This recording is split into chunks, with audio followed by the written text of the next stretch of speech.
Bugungi podkastimizni eksperti, psixolog, psixoterapevt Shirin Baxtiyorovna. Insonni na puli, na qanaqadir mansabi, hattoki farzandlari, oilasi hammasi o'ziniki emasligini his qilganman.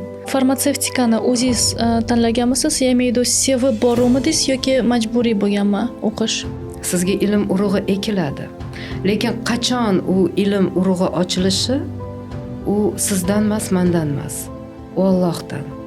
Odamlar terapiyaga qanday maska bilan kelishadi? Inson kelganida o'zini maskasini o'zi ko'rmaydi. Hozirgi ota-onangizni qabul qilmaganingiz sizga ichki ziddiyat borligini namoyon qiladi. Bir xil munosabatlarda erkak ayoliga постоянно pretenziya qilganida, bu pretenziya na samom деле xotiniga emas, onasiga bo'lgan munosabat.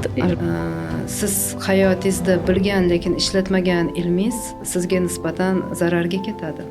Bu psixologga borma, bu o'zi ajrashgan deylik, o'zini hayoti yo'q, nima senga tavsiya bera oladi.